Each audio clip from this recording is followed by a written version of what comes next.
Bom, galera, então continuando aí, vamos falar agora do tecido conjuntivo hematopoético, também conhecido como hematocitopoético, tá? Então, é um tecido que vai dar origem ao tecido conjuntivo sanguíneo.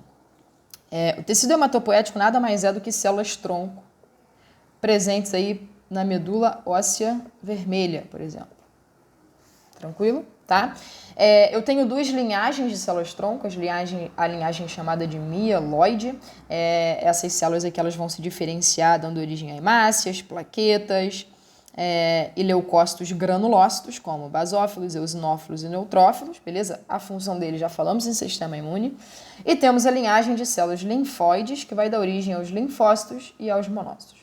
Beleza? Tá? Para quem não lembra, os monócitos eles vão se diferenciar em macrófagos. Opa.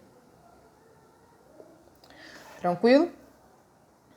Então, galera, deu origem, né, a essas células, vai dar origem aí ao tecido sanguíneo. O tecido conjuntivo sanguíneo é um tecido que tem uma matriz extracelular líquida.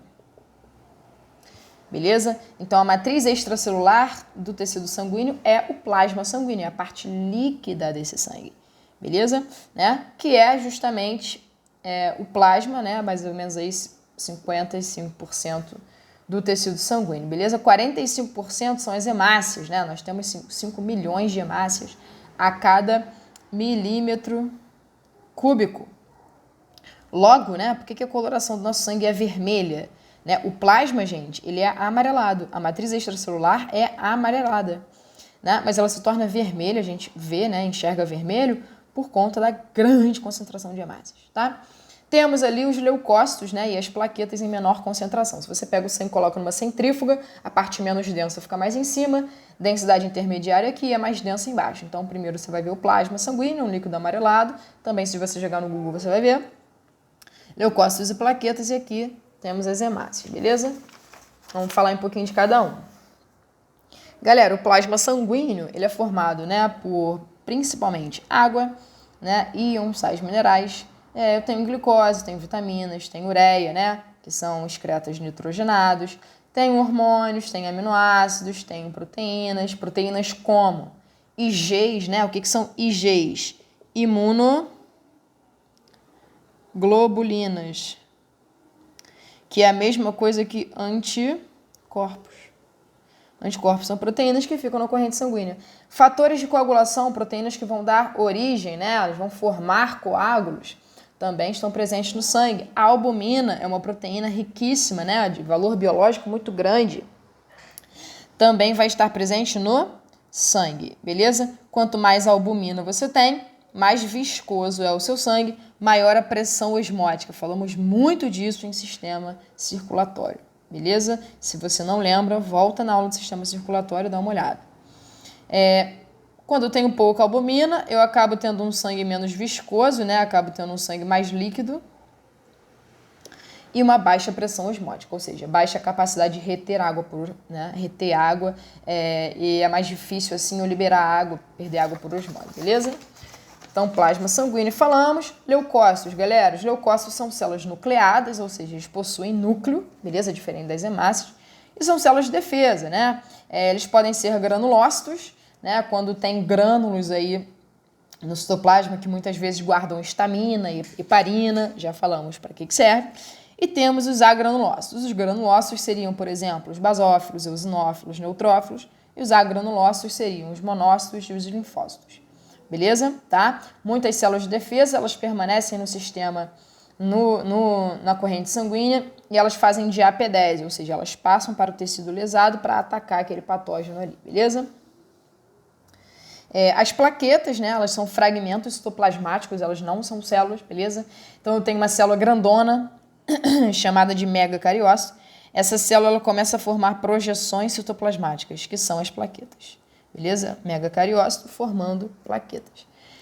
Responsáveis pela coagulação sanguínea. Tive algum rompimento, alguma lesão no meu lesão vascular, né? Uma lesão no meu vaso sanguíneo. As plaquetas começam a se aglomerar, beleza? E começam a liberar o primeiro fator de coagulação, que a gente chama de tromboplastina.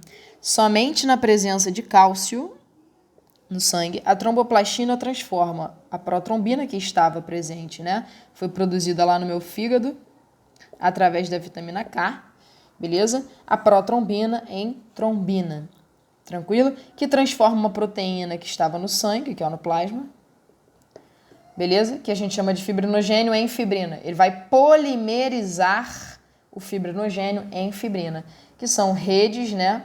Filamentos proteicos que vão formar uma rede e se associar com outras células, outras plaquetas aí sanguíneas. Beleza? Tranquilo? Isso aqui nada mais é do que o coágulo, que vai se colocar lá na lesão e vai impedir o extravasamento de sangue. Tranquilo, galera? Tranquilo? Já falamos também, né, de coagulação e tudo mais. Foi? Última folhinha agora, né? Vamos fechar tecido sanguíneo e falar de cartilagem e osso rapidinho. Juro que eu tô tentando, gente, pegar o que tem de principal, beleza? Em cada uma dessas matérias aqui, para não tornar muito extenso e também porque histologia, gente, não cai direto, assim, não cai sempre. E quando cai, não tem mistério nenhum. Sempre são características principais, funções do tecido, do que ele é formado, matriz extracelular. Por isso eu tô pontuando tudo isso aqui. Então temos as hemácias, beleza? As hemácias, né, gente, elas também são chamadas de eritrócitos. Tranquilo? Gente, as hemácias, elas são formadas a partir de células jovens, os eritroblastos. Os eritroblastos são células nucleadas.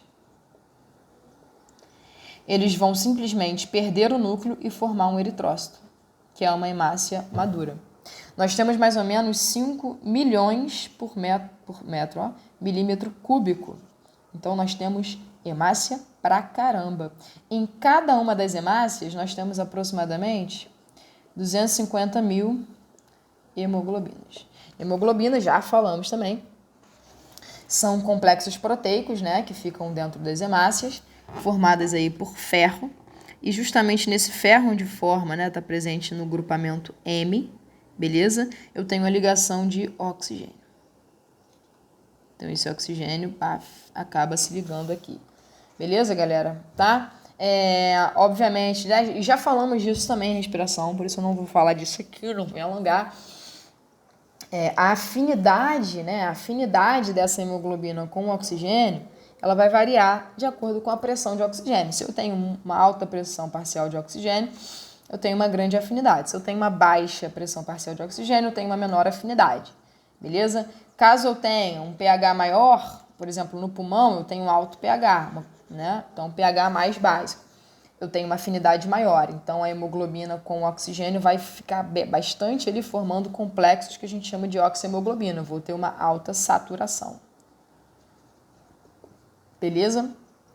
Próximo aos capilares, tecido muscular, eu tenho um pH menor, porque eu tenho uma maior produção de CO2, e eu tenho uma menor pressão parcial de oxigênio, né? Menos oxigênio disponível. Por isso que eu tenho uma menor afinidade. Quando eu tenho uma menor afinidade, a hemoglobina larga o oxigênio, formando hemoglobina solta, oxigênio solto, permitindo que esse oxigênio seja liberado para os tecidos. Tranquilo? Beleza? Bom, falar um pouquinho de tecido ósseo, galera. O tecido ósseo, né, ele é formado por uma matriz extracelular que é rígida, tá? Que é sólida. Né? O oposto, por exemplo, do tecido sanguíneo, que é uma matriz líquida, tá? É formada por uma parte orgânica, né? Formada principalmente aí por fibras colágeno, tranquilo, tá? E uma parte inorgânica. A parte inorgânica é formada por cristais de hidroxiapatita. Nada mais é do que o cálcio combinado com o fosfato. Beleza? Funções do tecido ósseo, galera. Sustentação, né? Então, forma-se todo o seu esqueleto, é formado por tecido ósseo, né? Por osso, na verdade, por osso, né? O osso, galera, ele não é um tecido. Ele é um órgão, né? Uma estrutura. Por quê? Eu tenho revestimento do osso, que é formado por tecido conjuntivo. Eu tenho tecido conjuntivo sanguíneo, né? Irrigando esse osso. Então, o osso é uma estrutura formada por vários tecidos. Tecido ósseo, tecido sanguíneo, tecido conjuntivo, beleza? O osso também é responsável pela movimentação. Como eu já falei, o osso está ligado aí através dos tendões, né? Eles estão ligados ao músculo, beleza? Então, eles promovem movimentação. Proteção, né? Então, quando a gente pensa, por exemplo, no sistema nervoso central, galera, temos o crânio protegendo o encéfalo, temos a coluna vertebral, né? Protegendo a medula. Temos também, galera, as costelas. E aí, desculpa, não está relacionado ao sistema nervoso central, mas também está relacionado à proteção, tá? As costelas, elas estão protegendo toda a sua parte torácica, né? Que são os órgãos aí vitais seus, coração e pulmão, beleza? Regulação da calcemia, tá? E aí, por que regulação da calcemia? Se você tem pouco cálcio no sangue, você retira do osso, tá? Quem é que retira do osso? Um hormônio chamado de paratormônio, liberado pelas paratireoides. Se eu tô com muito cálcio no sangue, eu vou jogar o excesso para o osso.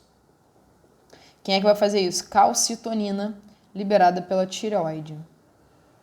Beleza? Tranquilo? Células. Osteoblasto produz matriz óssea, produz colágeno e, né, começa a armazenar cálcio e fosfato, formando a matriz. Osteoclasto, né, está relacionado com a remodelação óssea.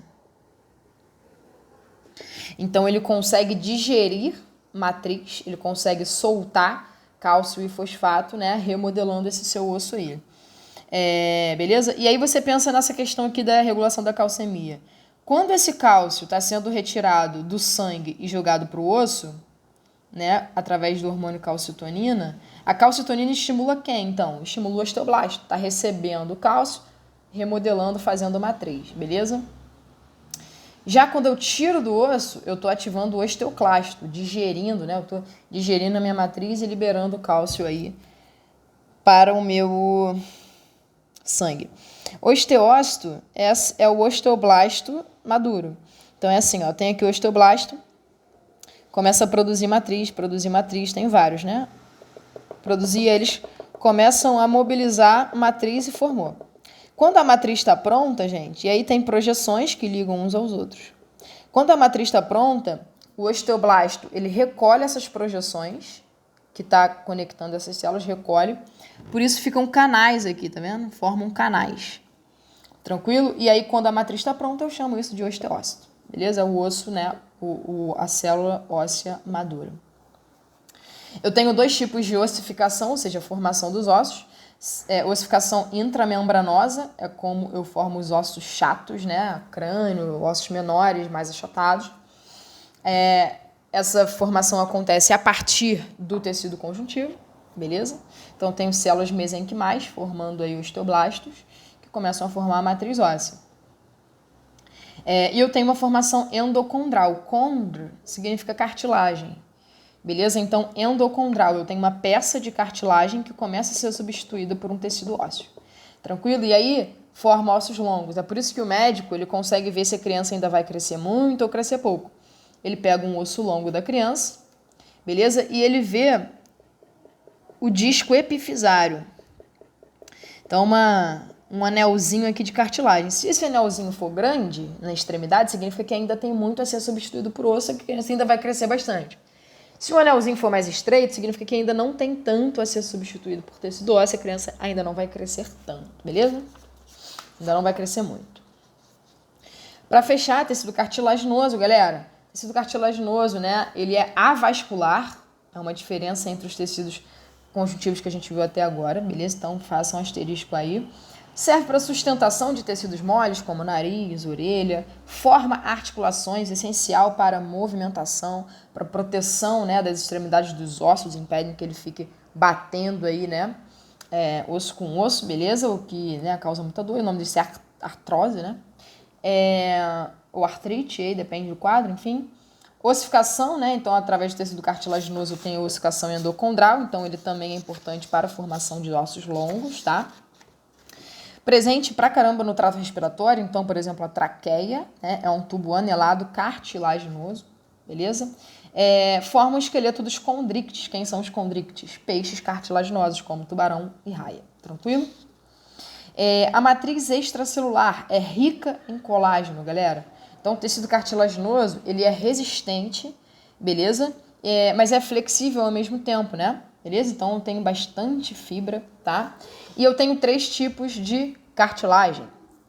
Eu tenho a cartilagem hialina, beleza? Uma coisa importante.